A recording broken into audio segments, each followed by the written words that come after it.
Voor het afscheidsconcert hadden we een gesprek met Francis Rossi, zanger-gitarist van Status Quo. En een van de eerste vragen, logisch, die we hem stelden was: waarom stoppen jullie met toeren? Many reasons. The condition I'm in at the moment, I feel like this quite often nowadays. You don't mean you're getting too old for this? Yeah, in a word, yeah, I suppose so. And I think a lot of other people won't admit it. Yeah. We do a longer show than most people. More physically exerting show, I think, than most people. And if we did this tour and then said maybe we'd do another in 2 years, in 2 years' time we'd be even 2 years slower. And 2 years hence would be 2 years slower. You say, I think it would be cheating the audience. The audience would be, we'd be letting them down. I'd rather go now when we can still do a good show and let them remember us as doing good shows. You say some people are too old but won't admit it. Oh, yeah, I think a lot of rock and roll's too old and won't admit it, yeah. And everybody says, oh, no, I feel great. They can't do. They've got bodies like the rest of us, and they grow old. Some examples? Jagger and Richard and there's a few of us, really. It's just, as I said, everyone's just a kid on that. It's easy or it's wonderful. It's not. Yeah. It's not that easy, you know. I don't feel like I did when I was 25. And when I was 20, 25 seemed to be too old for rock and roll. I know times have changed, but, you know. You're quitting rock and roll completely? No. We're just not going on the road anymore. I see. It's the road that's aging me even quicker.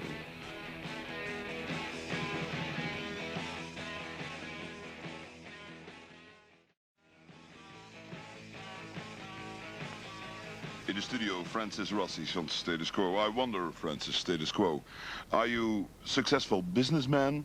Are you a few friends who make out of their hobby a professional? Are you just professional musicians doing this all for the money? Whoa. It started out as a bunch of friends trying to do what's done. We had to become businessmen because there was a lot of money being earned and we weren't seeing any or much. And you wake up and think, this is a business these days. Very much more so than it ever used to be. It's a very big business. And a lot of people, a lot of the so-called establishment at the time, back in the early 70s, realised that these long hairs weren't just a bunch of dropouts. They were actually, people were coming to see them in their thousands. And so I remember a time when all the rents for the halls went up. Mm-hmm. And all the government started putting taxes in the various countries that you go to. Suddenly everything you do is taxed. The whole cost you more and all cost. So you start thinking of cost and business mind and why are you doing this? Sure we love it, sure we do, yeah. But I feel terrible at the moment.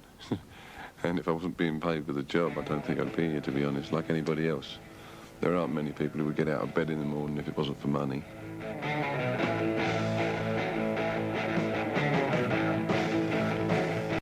Being part of a band must be yeah, like a marriage. Yeah, exactly. That's why I'm divorced. After 7 years, normally you get a crisis in a marriage. Yeah, there's always problems. Everyone said about Status Quo, why did we get on so well and how we existed so long and all that kind of stuff, as if we never argue or never have any problems. I've come to the conclusion that we do get on better than most bands. But here comes the but. Hello, Barry.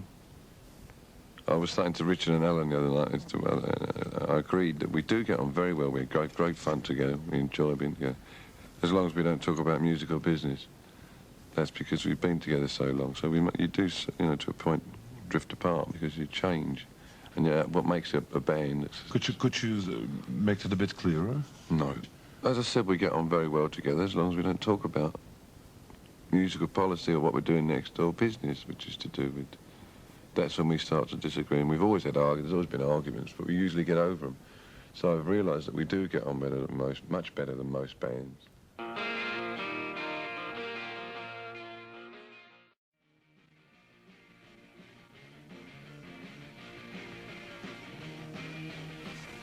When I look at your list of favourite records... That took me a few seconds because there are so many, and people ask for 10, it's very difficult.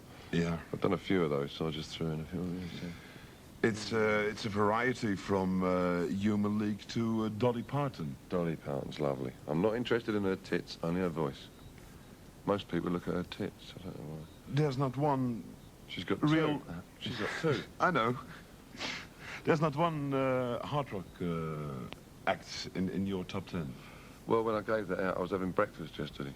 So I'd only just woken up, so the thought of any hard rock at that time of the day. Margarita Time is your favorite Status Quo single? At the moment, yeah. How come? Oh, it can change. It could change, yeah. Oh. Again, there are so many. Oh, there are so many that I was going to say proposing, but I'm still very much in love with Margarita, the song, because I suppose it's a little more laid back and it's, you know, schmaltzy and romantic and all that bullshit, rubbish. See you back as a middle of the road then.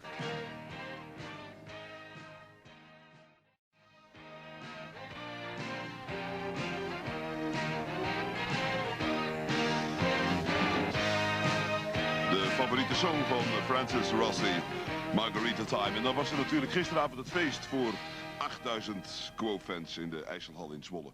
Speciaal feestje was het voor Belinda.